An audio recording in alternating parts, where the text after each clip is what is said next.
Hey, what's going on, guys? It's your boy George coming back at you with another YouTube video.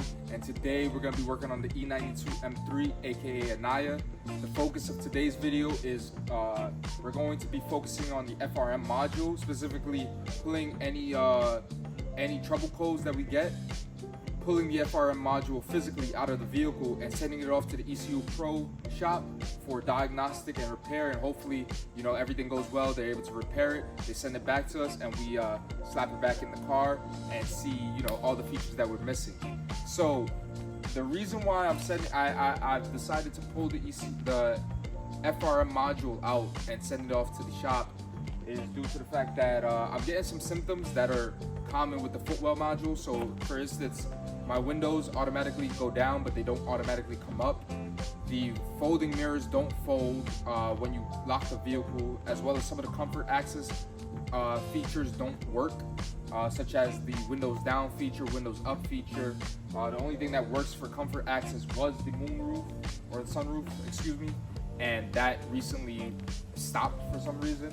Another symptom that I'm getting is the daytime running lights. When I turn them on, the headlights, all I get is the side marker lights. I don't actually get the actual, like, the halo look, if you guys know what I'm talking about. So that issue, as well as it gives a bunch of codes when I do turn on the headlights or the daytime running lights. Another thing that really pointed me in this direction was the fact that when I try to code the FRM module, as far as like the comfort features and, you know, do certain functions with the key fob as well as in the vehicle itself, I get a fault and an error from Carly telling me that there's an issue with the FRM module. So that's what really pointed me towards that. So I'm hoping that I send it out to the ECU Pro shop and they're able to, you know, remedy the issue. So basically what you do is you go to the website, you purchase the package to have it sent out and repaired. And in that package, they're gonna send you basically an email stating like, hey, they need more information on your vehicle. So you put the make, model, year. You can either, again, put the full VIN or this last 7. For me personally, I'm gonna put the full VIN. You do that, as well as some of the symptoms that you're receiving and any codes that you see on the dash. So another thing that we're gonna do is we're gonna hook up the Carly system. Unfortunately, the phone that I'm recording on is also the phone that I use for Carly.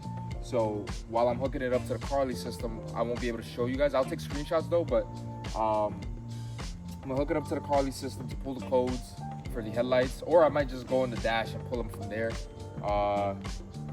And yeah, so we're just gonna do that. And then once we're done with that, then I can start ripping the car apart to pull the FRM module out. We're in the car right now. I'm gonna start the car for you guys just so you guys can see what I'm talking about. So the windows are currently down. These have auto up windows. So if I hold the window up, if I pull the window like one time, look, it doesn't automatically go up. Same thing with the driver's side, or the passenger side, excuse me. But to go down, they work automatically down. And then the mirrors, like I said, they fold in the car, but they don't fold with the key. The windows don't go down. But let me get out of this the CarPlay system menu. We're gonna go to vehicle info and vehicle status, service required. Oh no, not service required. We're gonna go to check control, and you're gonna see, so washer fluid is low. As soon as I turn on the lights, or the daytime running lights, it comes on, but you're gonna see I get a whole bunch of faults. There we go. And then it's gonna stay the same when I turn on the headlights. So, but yeah. And then if I go outside and show you guys, you're gonna see what I mean by basically only the side marker light turns on both sides. So like, what are the odds that both of these headlights, the you know, the running lights are out basically, but the rear lights turn on and all that, or they used to at least. Are they on currently? I can't really tell. Yeah, they are. I have LCI taillights that I'm gonna make a video on, but yeah, so like, those are some of the issues. And then like I said, the daytime running lights. Yeah, so we're gonna grab the Carly. Luckily for me, I always keep that bad boy, in the Beamer. And we're gonna go pop this OBD2 port off right here. And we're gonna go plug it in, and I'll be right back to you guys.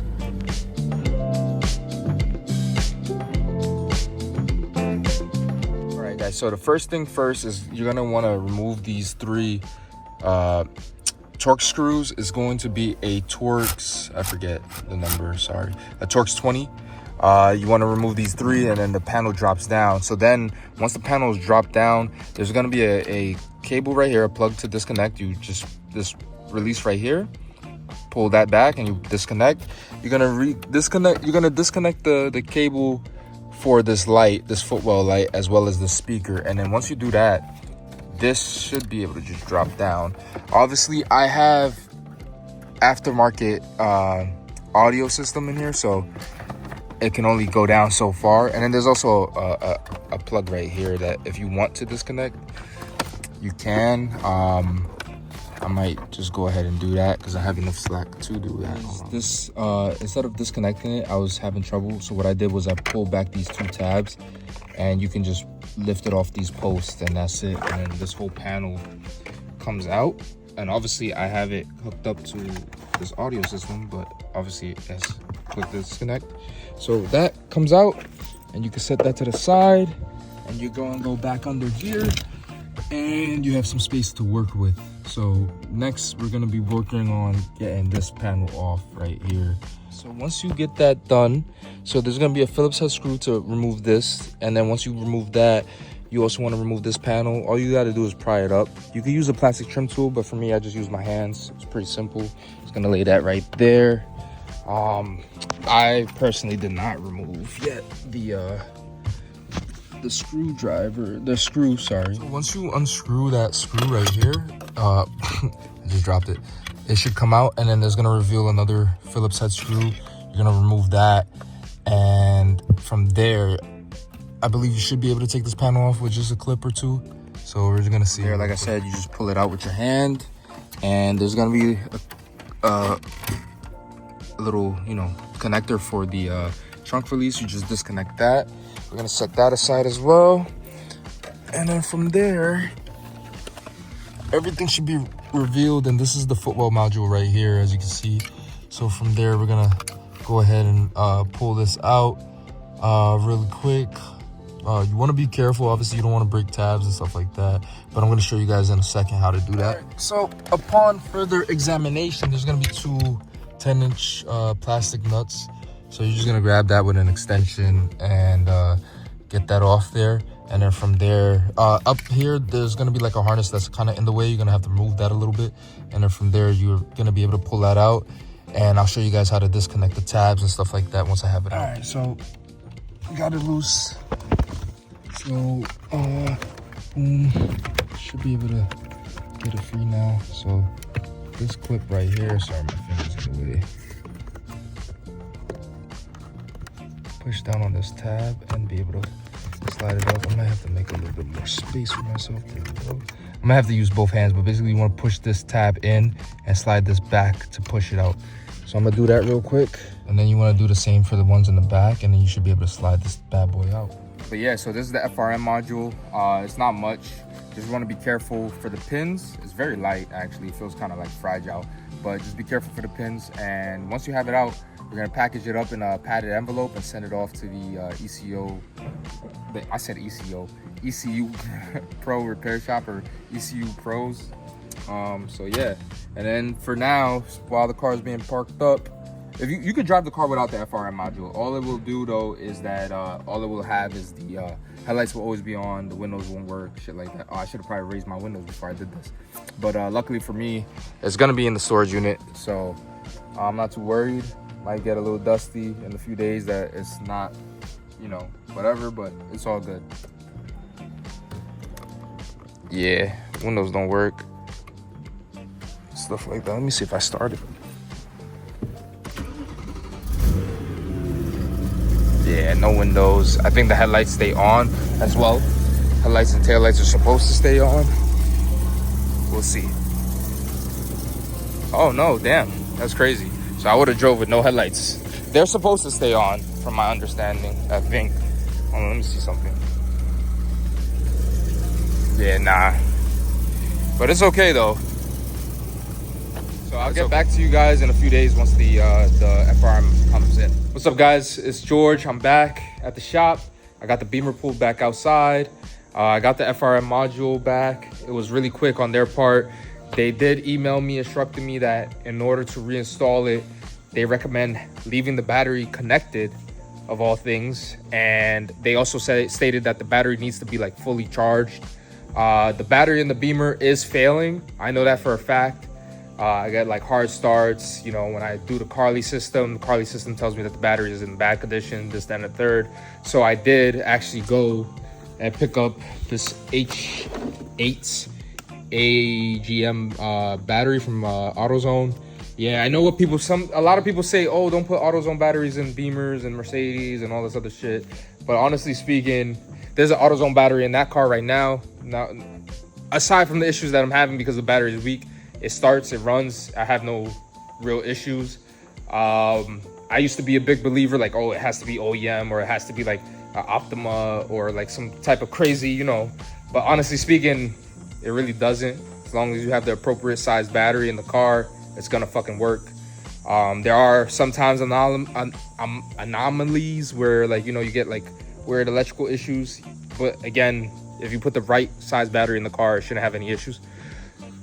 So enough jibber jabber. That's a Teleray reference. I'm gonna put this battery in. I don't have my tripod set up. I have the tripod, but I don't have the thing that my phone clamps into. So this is gonna be pretty awkward.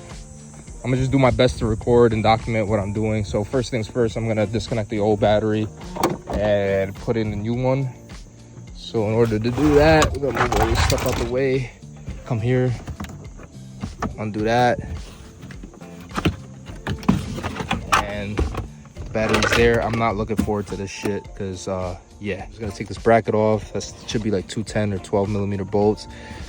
Take off the negative, take off the positive, and then swap everything over. Hopefully, you know, no issues. So I'm gonna get started on that. Probably won't show you guys because I don't have the tripod, but I'm gonna do my best. So after a little tussle, we got the battery out. It's funny enough, it's a diehard platinum battery, which is I believe Advanced Auto. And it's funny because it also has a sticker that says made in Germany right there, so there's not much difference. This one is a 900 cold cranking amp battery with 160 reserve capacity, 90 amp hour. And then the battery that I'm putting in it is a Duralast battery, which is a 900 cold cranking amp, 1000 cranking amps, 160 reserve capacity, and 95 amp hours. So not much different. But yeah, so hopefully, you know, so basically the same shit. It literally is the same shit. But we're about to plop that in. Kind of tired because it took mad shit to take apart to get it to like come out of the car. I'll show you guys. No, I didn't have to take everything apart, but I basically took apart the bracket, all of that shit, unplugged a lot of stuff, just basically to make room, because like with everything plugged in and how tight these wires are, there's not really, at least for me, I didn't feel comfortable pulling it out without fucking shit up. So now we're gonna put this back in. Before we do that, obviously, well, we could take these things off once we put it in. So I'm gonna put everything in and put it all together, and hopefully everything will work as it should. All right, so new battery's in. Took entirely way too freaking long to get this done. There's a whole trick for sorry, there's like a, I don't know if you guys can see back there. No, you guys can't. But there's like a little piece, like a triangular kind of piece that screws in down there to hold the battery in place, and that thing, it's a whole headache to get in. But yeah, so we got the battery in, everything's hooked up. So let's start the car just to see how she's running. Let's see if it starts up one shot. A lot better. As you guys could probably tell, I'm like over it. I just want to get this shit done, so we're gonna try to throw this in. Obviously, to throw it in, it's the same process to take it out, but backwards. So just follow that. Because again, I don't have a tripod or anything to show you guys, but I'm gonna throw it in, and then we'll see if it resolves our issues. So this is the FRM. Obviously, they put their sticker on it, and like I guess a number to know, you know, for warranty purposes and stuff like that. Right now, we'll go about and rehook it all up. So I'll get back to you guys. All right, so everything's back in. Like I said, move it in the reverse pattern of how you took it out. So just to show you guys, everything is in, tidied, all of that. Trims in, so I'm on the truth. So I think if I press the key, all right, so only one window goes up. But hey, at least the windows go up. Wait, did both of them go up or only one? Yeah, only one. But I think it's just a matter of coding. The fuck? My entry. Touch this entry doesn't work. Okay. Guess I just gotta code it. Let me see. Okay. Oh, the auto windows don't fucking work either. Fuck. What the fuck? That's ass. Okay, let's see. So they only whatever, I don't know anymore, bro. I'm tired. Paid 250 bucks and I guess it didn't fix all my issues. Maybe, I don't know, I might have to code it. Let me see, settings, no, vehicle info, vehicle status. Okay, so it's just the SOS feature works now. It's just the daytime running lights things is lighting up. I don't know how to clear that stuff, but we'll figure it out. I'll be back, guys. All right, so yeah, it's dark out right now. It's nighttime, but I really wanted to get this video done for you guys. So figured everything out. So what happens is that when you plug in the FRM, I guess it takes a couple of cycles for the car to, like, you know, register everything and stuff like that. So all of the lights are off. The only light I have right now, or the warning I have, is for the daytime running lights, and I just think that that's something to do with my headlights. I do have aftermarket headlights that I'm going to be putting in these from Baytronics. So everything works. The keyless entry works. Hold on, let me show you guys. So it's locked, as you guys can see. Keyless entry works. As far as the windows, all the windows work. They should go down in a second. Oh, sorry, there you go. I haven't coded it yet, but as you can see, the windows went down on both sides. I'm not gonna start the car fully, but just to show you guys, I'll turn the accessories on. The windows work, the automatic windows. Hold on, what the fuck? Oh, the door is open. But yeah, automatic windows work for both ends, and they work for going down as well, as you guys can see.